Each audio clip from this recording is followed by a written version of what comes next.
Hello everyone, welcome and happy Mother's Day. Or as they say here in beautiful Mexico, Feliz Dia de la Madres. Let's try it again.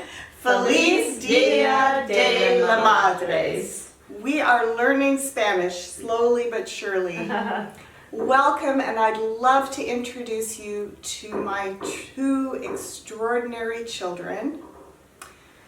My eldest, Kristal, Hello, everyone. and my youngest, Flo. That's me.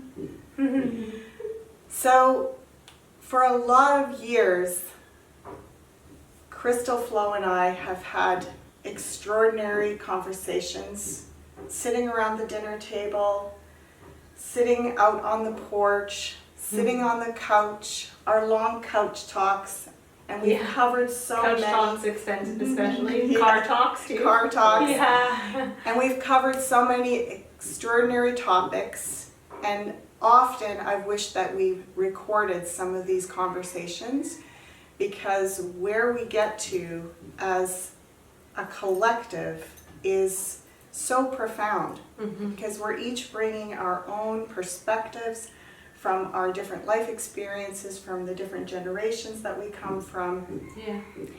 And in these conversations, we're aiming to not have a hierarchy. So I like to consider them as round table discussions, a forum of conversation where we are expressing and expanding into the potential of what we can learn from each other.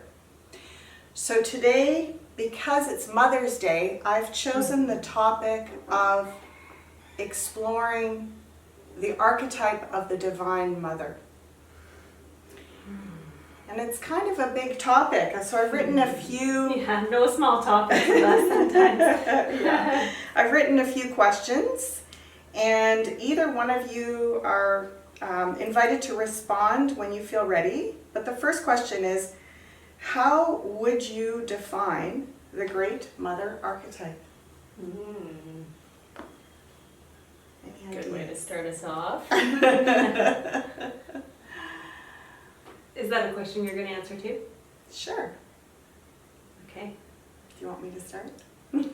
Yeah, the Great Mother archetype. You start and we'll roll with you. To me, the Great Mother archetype is the aspect of life that helps me feel like I belong in physical form, like I belong on a physical planet, that I belong in my body. I'm invited to explore and experience life in this dimension, and all the beauty, the magic, the mystery, all the pleasures that it has to offer. And to me, that's what the Great Mother is about. It helps, that archetype energy helps me feel loved and welcomed into the physical realm. And on some level, to feel safe, although that is not always certain. And I feel like, you know, that aspect of the Great Mother energy, you know, a lot of us have gone to the Great Mother for protection in times of challenge. And I don't know that we always receive that ultimate feeling of safety. So that's where I'm at with it. That's how I want to start the conversation. Do either of you have anything to elaborate on with that beginning? I'd love to ask a question. Again, before I elaborate. I'm just kind of wondering like how that has grown and like shifted for you throughout the years of being a mother and your whole like journey up until now. Well, as you know, I didn't have a strong attachment to my Mother Earth. I was given up for adoption, and so I wasn't brought into the safety of the mother archetype through having a relationship with a mother figure in my very early years, my first year or so of life. And so I feel as though it allowed me to receive that, especially through nature. And when I was a young child, it was in nature and in that energy of what I learned to understand as the divine mother archetype, like Mother Nature, that I felt the most safe and the most welcome in this physical form. And how it's grown over the years is that is the place that has always provided the most comfort for me. More than, like, let's say women or female archetypal figures that give me that sense. For me, it's always come from my relationship with Mother Earth. And that has given me the greatest sense of feeling loved and feeling like I belong here and like I'm being invited to experience what this beautiful planet offers. Nice.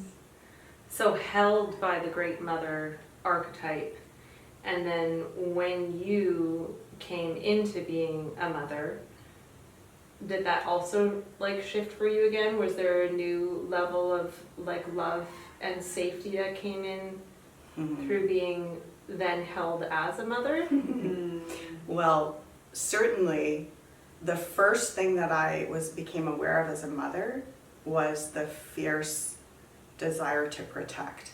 And I always remember the day that you were born, Kristal, and when I first, after I kind of came around, I wasn't drugged or anything, but when I was kind of present enough to start really grounding into the experience, which was within a few hours of your being born, I remember holding you and suddenly having this huge feeling come over me where I understood that for the first time in my life I could kill.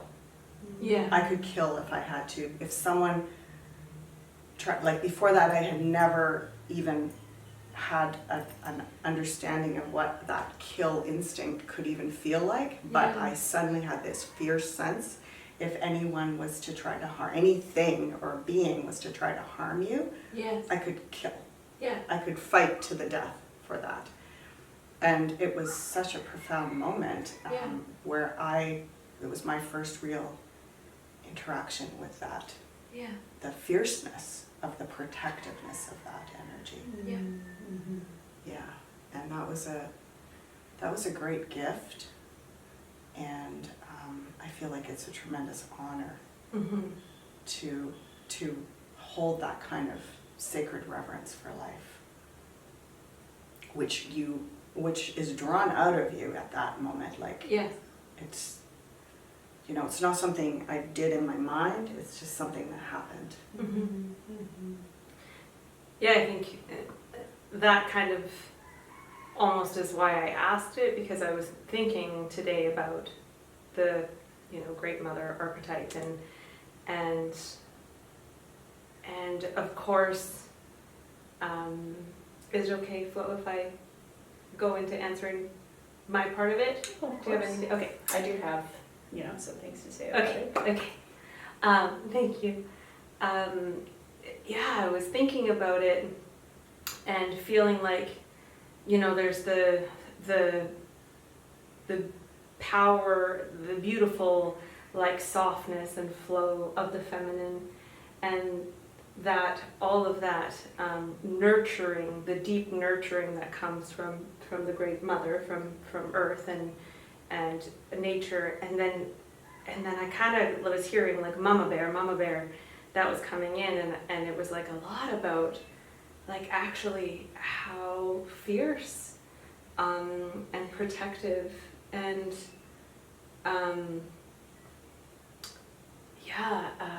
resourceful, I heard, and of course discernment, which we'll bring in a bit, but like it was all of these things that I don't necessarily associate with the feminine, but as a mother figure, it really came in as, like, I think that we can all really embrace these aspects of like being the great mother archetype, because we do have this kind of like fierce protector in us that's not necessarily like a masculine thing, the protector and the provider, however you look at it, but it was like the great mother archetype is like this great safe space to come to that will always find a way to nurture you and honor you and feed your spirit. It's interesting when you say that great safe space. Is like what came to mind for me was it's not always safe, but there's always space. It is not always safe, that's true. It's not always safe, but there's always a place for you. Yeah. Hey, right? Like it can be very Well, temperamental even, like right? nature. Yeah, like, but you're always welcome there. You're always welcome there. It's like, there could even be an unpredictability. And if I may go just a little bit further in, because there was another profound dream that I had when you were quite young, Kristal. I think you were like 5 or 6 maybe. And I had a dream, I've probably told this to you before, but maybe not to you, Flo, for a lot of years certainly. And the dream was about a mother bear. And I was afraid because we were out walking the woods and a mother bear came along and suddenly you were gone. And I got really upset because I was like, well, you took my child, and I was running around looking for you, and I got really scared that the bear had eaten you. And I mean, there's other profound symbolic aspects of that dream, but at the end of that dream, I met what I would call the divine mother archetype. And she was like a deity that was in like this halo. And she was like sort of floating in front of me. Yeah. And she said to me, she's not yours, she's mine. Wow. And I was like, okay. Okay. And she was just like, so don't Okay. forget that, okay? Like, just so you know, she's not yours, she's mine. Big stuff. And I mean, and almost I think a gift to be receiving that information, because we can become so attached to our roles, our labels and our roles that we're given to ourselves and yada yada, and kind of to be able to know that there's a certain type of surrender where it's like it's beyond you, the gift of creating a being and mothering a being is like we talk about relationships where it's a relationship of thirds, you and the other in spirit. It's not just your relationship of mothering this being, it's actually This being and the co-creator, the creator. Mm-hmm. And in this case, there's a divine mother that's watching over all of it. Yeah. I'm curious to hear your input, Flo. Yeah. I mean, I really believe that the feminine, beyond just the mother, the great mother archetype, the feminine archetype is very misunderstood, and almost like there's like a deep uncomfortability with knowing the feminine in the first place, where society really doesn't want to like think about it too deeply, because there is like a lot of, there's been a lot of oppression of the feminine and a lot of fear of the feminine, and the feminine has really gone through a lot over history, right? And I think all of that is happening for a reason, and that is, you know, you look at like yin and yang, and the yin energy is dark and unknown and mysterious. Mm-hmm. And I think of the feminine energy a lot like something like the ocean, and it can be so nurturing and so calm and peaceful, and it brings so much life, and yet it can be so chaotic, and it can really just destroy in equal magnitude. Mm-hmm. And there's something in that void, that unknown, that mystery, which makes everyone both intrigued and uncomfortable, and it brings up like fear. It brings up the fear in society, I believe. And so when we get into the Great Mother archetype, that's even further than just feminine. It's like the ultimate feminine, because it's her in her, like, one of her deepest, most sacred roles is standing in that power of the mother and the creator. I think it really, you know, follows suit with creative energy and that nurturing, and also, you know, in equal measure, chaotic creativity and nurturing, grounding creativity. Yes. And I think that we really shy away from all that is feminine and wild, and I think that that has really stifled society in a lot of ways. So I think we look at like what's stereotypically masculine and feminine, and we really sell everyone short by not seeing that strength within the feminine.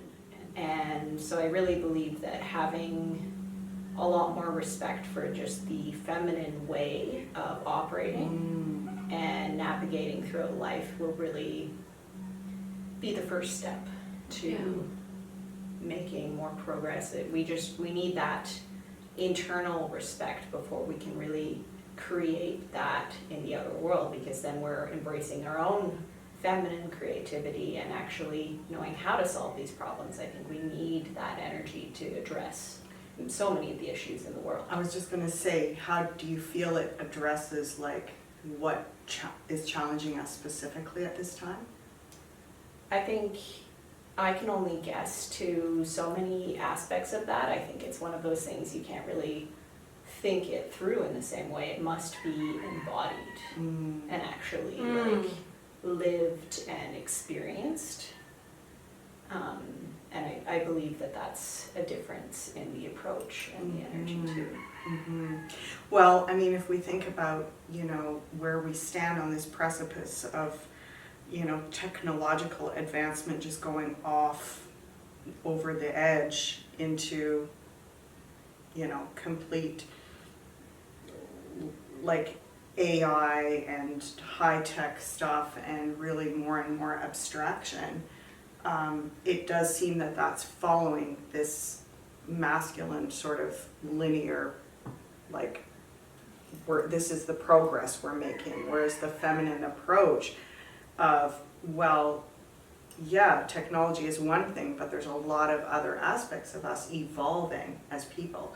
It's not just the technology part. It's not just a linear evolution of, okay, now we're going to get better at tech, now we're going to get better at tech. It's like, now we're going to get better at human relationship. Now we're going to get better at reconnecting with our creativity because we have more time. Now we're going to get better at raising our children in a really healthy way. Now we're going to get better at recreating our cultures with new inspiration and new motivations, as opposed to just following this linear model of progress and development and evolution in the tech field.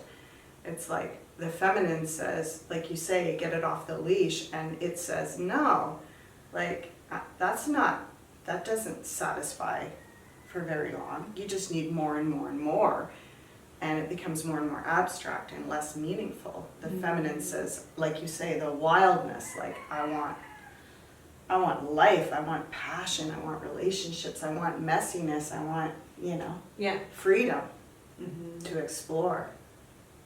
I see like a labyrinth kind of pops into my head, and maybe similar to a spiral, but I feel like it's more like a labyrinth where it's kind of like there was a very like specific structure to the roles and to the realities of what it meant to create a child, create a being, parent a child, the roles of, and when life was simpler before so much technology came out.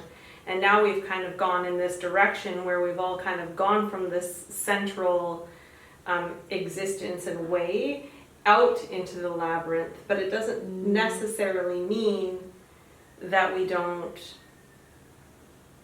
find our ways at certain periods coming back into at certain points in our lives or at certain points in our reality. Like it isn't linear, like you said, even with when I'm hearing you talking, Flo, and I will answer the question if you remind me what the question was at some point again, but where I was thinking about, say women's gatherings that I've been to and talking about how we've gone so big in our expression of our wild feminine and our sensuality and our pleasure and the like standing for the rights of our pussies, and like there's so much embracing all the different aspects and having this broad spectrum kind of freedom, and then noticing also that along with that has come some imbalances in all of a sudden that's a lot for our systems and our hormonal makeup to take, being all of these roles all at once. Mm-hmm. And it can cause chaos in our makeup. And what it all has also done is cause some chaos and some imbalance in how we are held by the masculine and where they fit into the whole program, the whole system. Mm-hmm. And I don't think that it's a black and white thing or a one or the other thing. I think that it is more like a labyrinth where we expand out and then certain, pathways bring us back into areas of being more baseline in our yin and yang and our masculine and our feminine and the great mother and the great father, or however it works. Mm-hmm. And then there's more journeying out and coming back in to take all that we've brought back into the center of creation. Mm-hmm. Absolutely. So ask me the question again. yes, what role does this great mother archetype play in the current day and age? Like, how is it For me, for all of us? What role does that play in this current day and age? did I just answer that?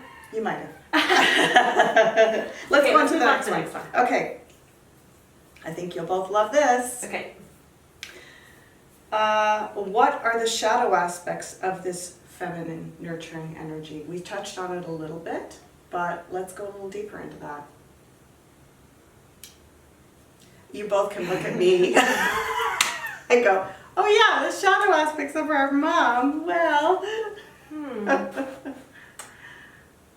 I mean, I don't think that's where I drew inspiration from immediately. That's not where my mind would first go. We could get into that too if you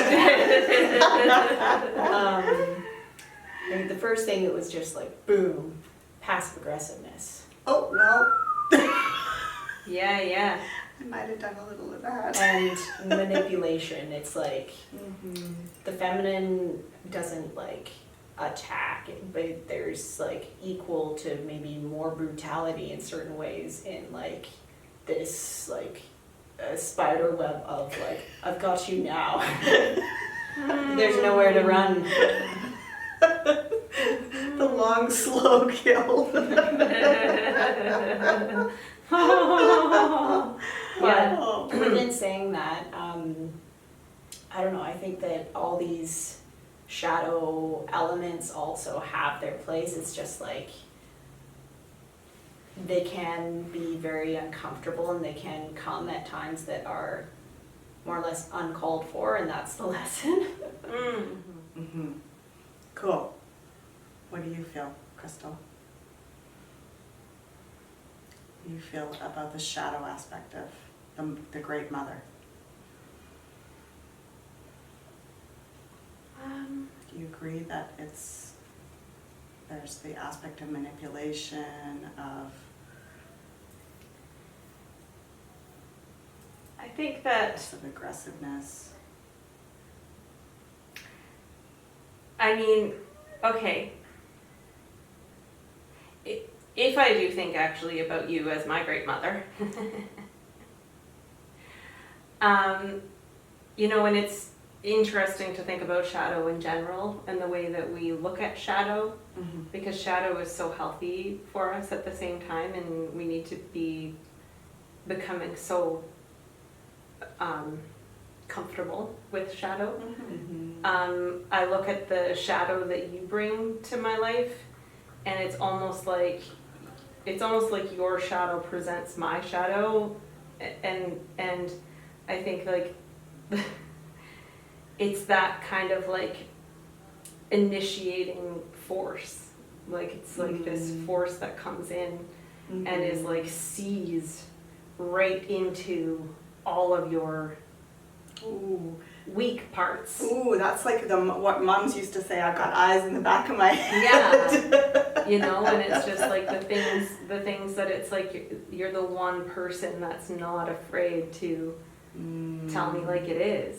This dynamic within the masculine and the feminine, when the masculine doesn't understand the feminine and the feminine looks to the masculine, looks outside themselves to understand themselves, and only sees like, you know, one small-sided sphere of this great geometric shape That the feminine is. that the feminine is, and taking that like shallow scoop of what the feminine embodies is what really disempowers the feminine, and that dynamic creates even more of this like masculine dominating force over the feminine, because it feels like it's necessary, and it doesn't always come from this place of domination, but it can also come from this place of protective nature and overprotective nature, as well as this subconscious fear that there is so much more that is so misunderstood. And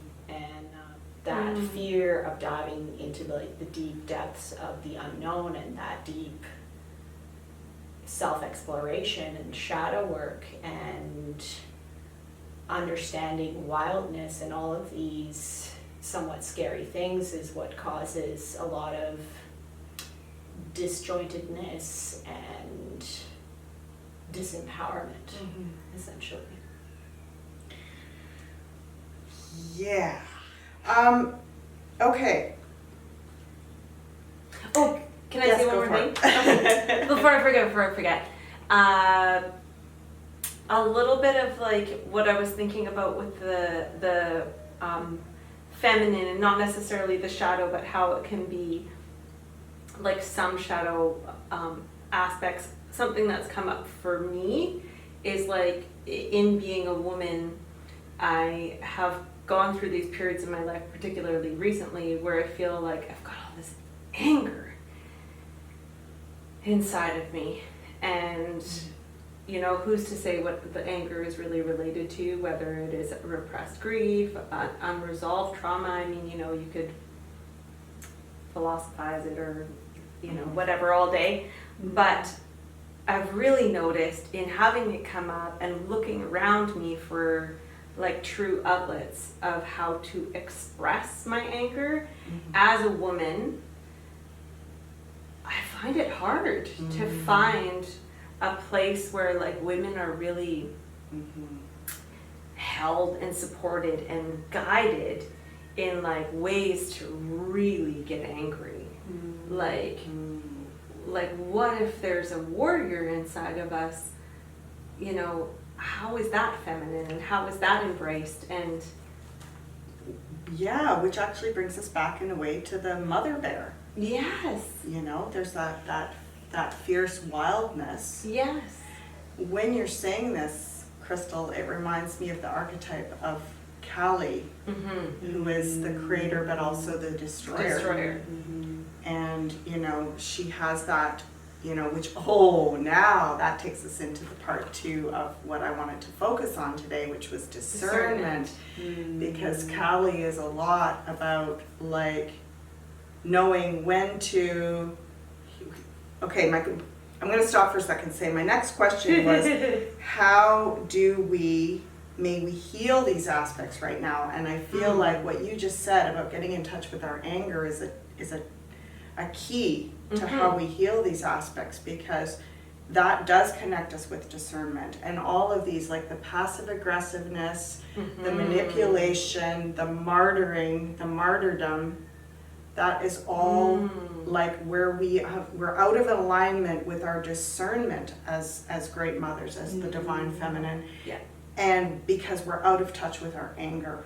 Yeah. We're out of touch with that kind of power where we get to express our anger, and we get to like be, yeah, like the destroyer, where the discernment of the mother. And I think about cultures that really respect the mother. The divine feminine, the mother has the final say.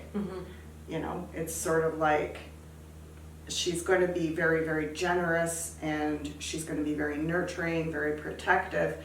But like you were saying before, she's also going to see the weak points, and she's going to like have the capacity to stop things in their tracks, you know, get in touch with her fierceness. So I don't know, what do you feel about that? What do you feel about how we heal those shadow parts and exalt the feminine so that the strength of her anger and her protectiveness and her discernment can be brought forward?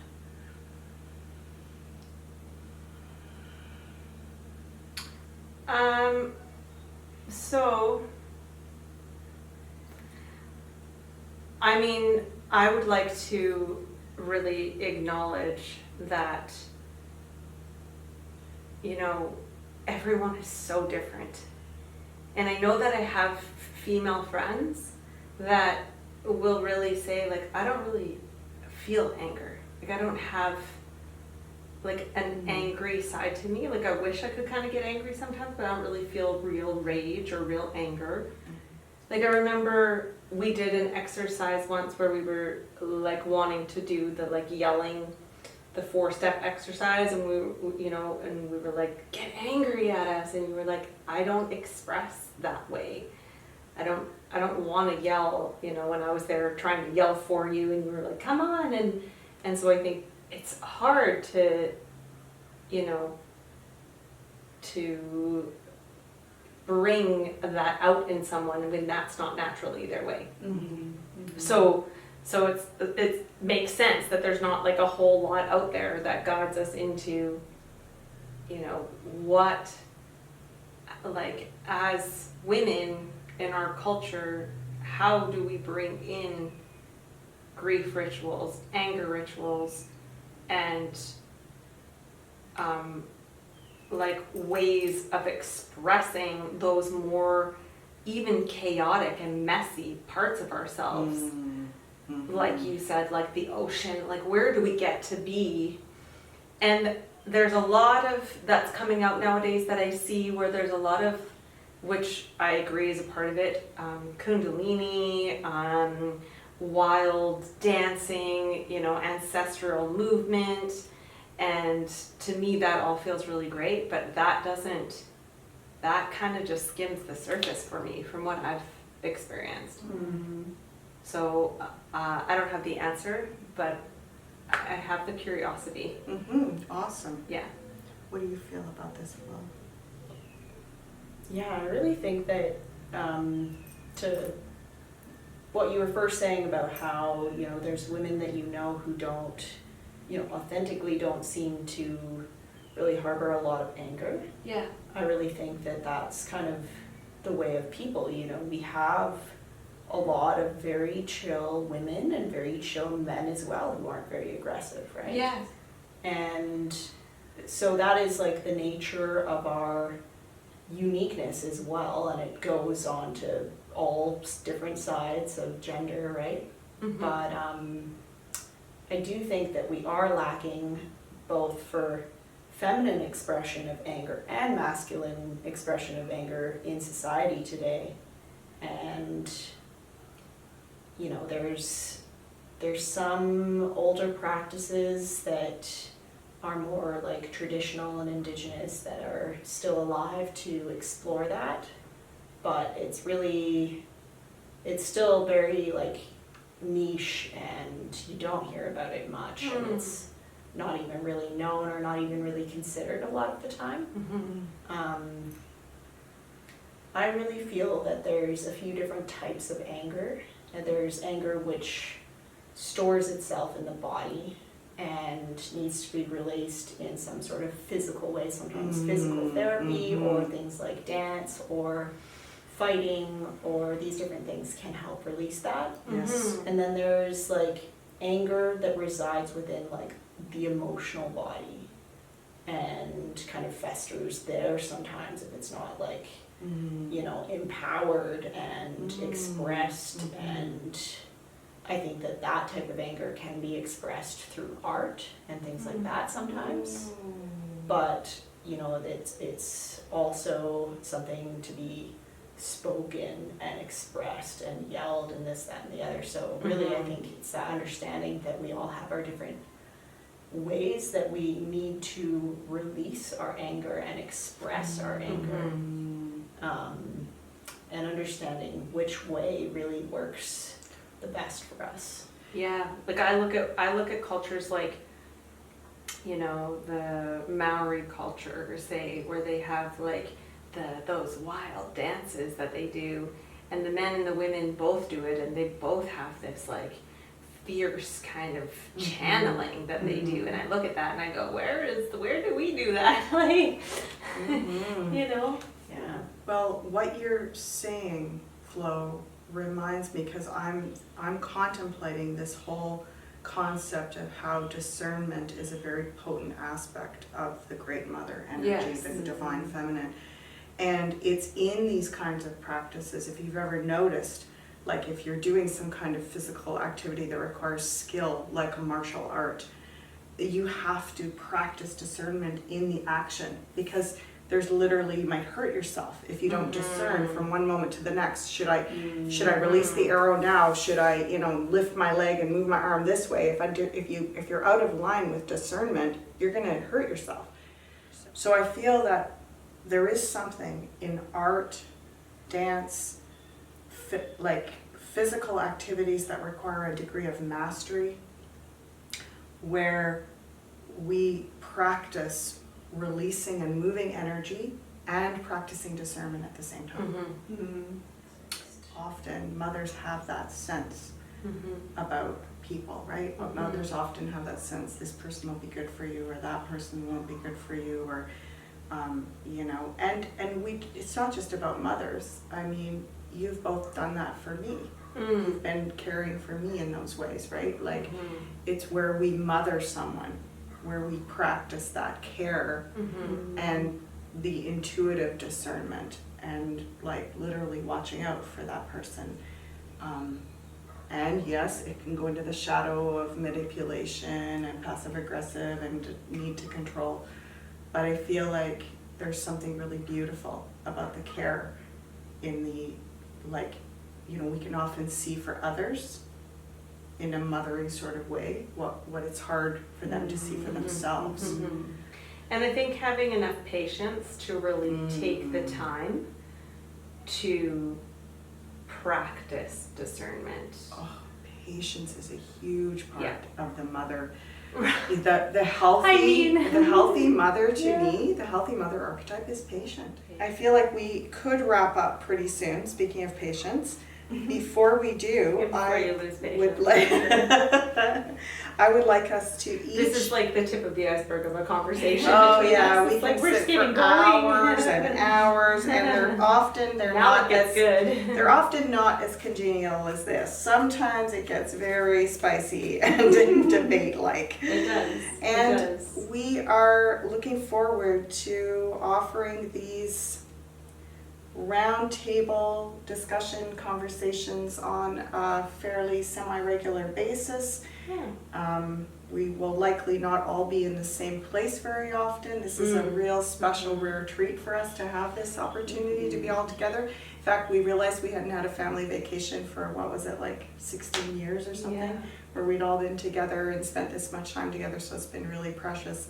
And this was a great way to initiate these online conversations. And we've been in Mexico surrounded by so much celebration of the Great Mother during the Festival of Guadalupe. And I mean, you know, they do it in such an incredible way here that, you know, we are not overly religious people, but we've so stepped into the honoring and the celebration around the Great Mother and how beautifully they do it. They do it so beautifully, and you can't help but step into it because it's literally, they literally shoot cannons off in the middle of the night. 4 in the morning. Between 4 and 5 in the morning, like pretty much nonstop, at least 12 cannons every night. And the first church bells ringing, and the first night that it happened, we literally thought there was a great evacuation taking place. Yes. We were absolutely panicking. We're like, oh my gosh, there's flares going up in the air and these cannons going off and church bells ringing. We're like, what on earth?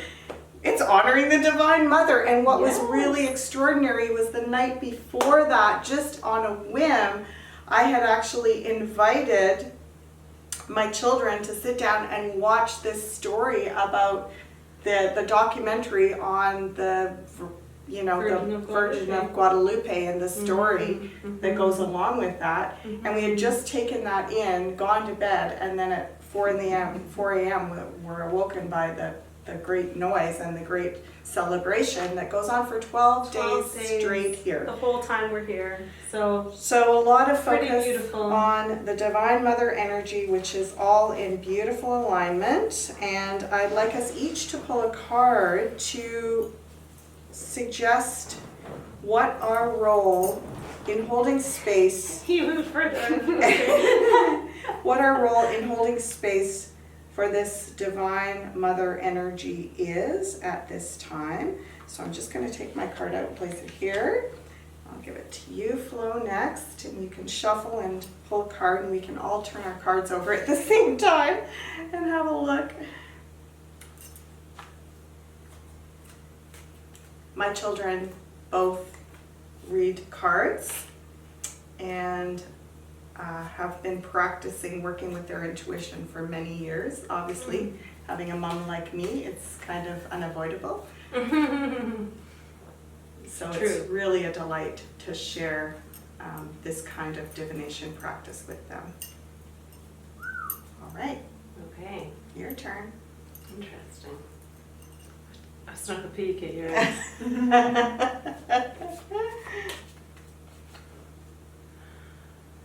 Was there a question? What was the question? The question is what is your role at this time in working with the Divine Mother energy and also in holding space for helping healing any of the shadow aspects of the Divine Mother energy Okay. for yourself, all of us, our family, and the collective in general. Feels big? No, Okay, let it be that one. Okay, 1, 2, 3, let's turn them over. Oh, wow, okay. So, we get close? What do yeah, we you go first. Take yours up right to the screen there. do? Go Flo. So this here is 9 of Swords. 9 of Swords. 9 of Swords. Yeah.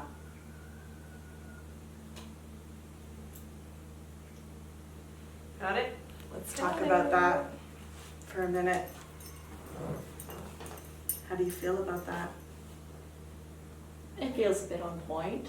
You know, it's how do we work with the shadow of the feminine was a part, not the entire question that was asked there, but a part of it for sure. And this is a great card of grief and grieving, which is hand in hand with anger. you know, and I really think that the feminine really deeply experiences grief more in a greater magnitude than anger, and the masculine experiences anger in a greater magnitude than grief.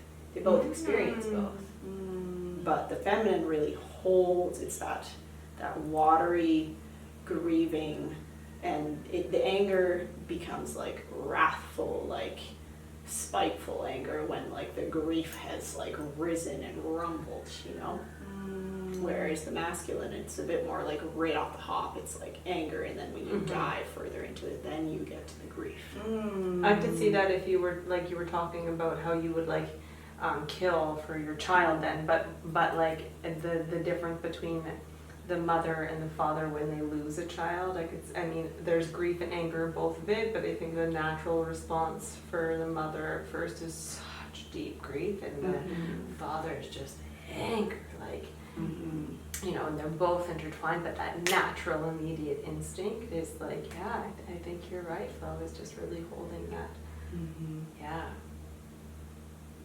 So your role is somehow to be present with the challenge, the mental challenge of that right now.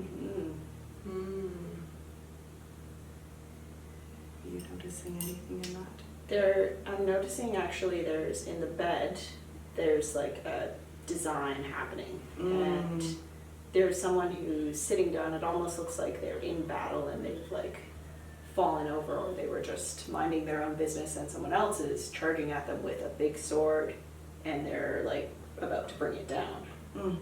And so I feel like there's, you know, this I feel is working with the grief of feeling like you're under attack, and areas that you're under attack. I think that's what this grief is related to. Well, you know, when that card is associated with sleepless nights and feeling really alone and isolated and not being able to sort it out mentally, and you know, when you get to the Nine of Swords, one of the great practices in the tarot is to go back to the Seven of Swords. So the Seven of Swords is the mastery of the mind. It's like where you go in and you fix in the mind, in your mental, metaphysical understanding of things. You go in and master your understanding of things. Okay, so my card is the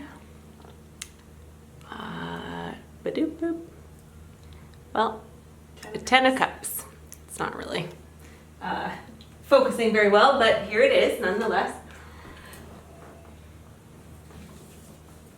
So, the Ten of Cups, the Great Mother. I mean, it's such a beautiful card of true family blessing. You know, the great family dynamic actualized. And, you know, that real celebration of what's created when that unity comes together in, I think, a really respectful, co-creative, equal ground kind of way. And, you know, in this card, I see that there's every cup is full in every color of the rainbow. So there's a lot, like if you think about the colors of the rainbow, all the different dynamics are being looked at and being given life. So there's a certain amount of honoring all these different aspects in life that happens with this card. And the 10 being like completion, that we're like almost completing an old cycle and stepping into this grand new family dynamics, you know, this grand new celebration and truly being met in the roles of the masculine and the feminine in ourselves, with each other, in the world, being the great family. The great family, not only the great mother, but the Not great only family. the great mother, not only the great father, not just focusing on just the masculine and the feminine, but the great unity of A family. the family of all, and I don't know what you think, but I'm naturally like that anyhow. Like I really feel like so drawn to everyone being a part of my family in one way or another, and I see the rainbow, like the chameleon, like what we were talking about. If I look at my role as the great mother, or embracing the great feminine, I haven't been gifted the pleasure of being a mother yet in this lifetime, but being the chameleon and the bridge walker that I am, I feel like I already can see myself in that role of being that supporter and that nurturer and that connector of the great family of all. And it's what you want more than anything. And it's what I your want more greatest than dream. anything. It's your greatest dream is to be that mother. And I Yeah. wanted to speak to just how you were pulling the card too. There was like, you were pulling it and you knew that that was the card, but you were kind of afraid of what it was going to be because it's so important to you. Yeah. But then there's that, you've gone and you've trusted and you've overpowered that fear and went with that original intuition, followed that feminine nature, and it's assuring you that yes, you were aligned with it. And it is ultimately what's meant for me.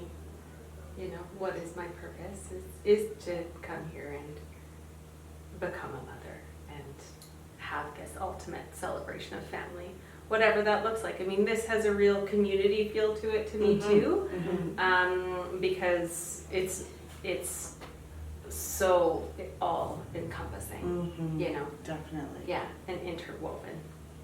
And fulfilling. It's fulfilling. like happiness ever after. And it's playful. I mean, I just see Over the children. rainbow. I see the children dancing together there, and just like that feeling of both the man and the woman in like, wow, like almost better than you could have dreamed of. Oh, better than you could have dreamed of. Yeah. So thank you for being witness, both of all of you, for So that. we'll end off with me and my role in connecting with the Great Mother archetype and the Divine Feminine is this sweet little Page of Cups. No, Mom won. Sorry, Page of Wands, which is the trickster. Yeah. And this energy is grab the tiger by the tail. It is literally like play. So my time of being the more serious representation of the Great Mother is shifting. And this is one of the things I feel like when we enter into elderhood, we get to be like children again. We get to not take things quite so seriously. Yeah. And, I get to hopefully someday play with my grandchildren. And my role is shifting into, as you were saying, Flo, about art and creativity and as you were saying, Kristal, about celebration and, the great family. I get to be this inspired, creative, playful, almost like young energy. Which is so very perfectly you too. Yeah. Please, let's have more of that. We love that. Yay! Yeah. So here we are. We'll put our 3 feminine, divine, mother support cards together and share this vision with you. Beautiful. Say Fare thee well till next time. Adios. Hasta luego. Blessings to you all. We'll see you here next month.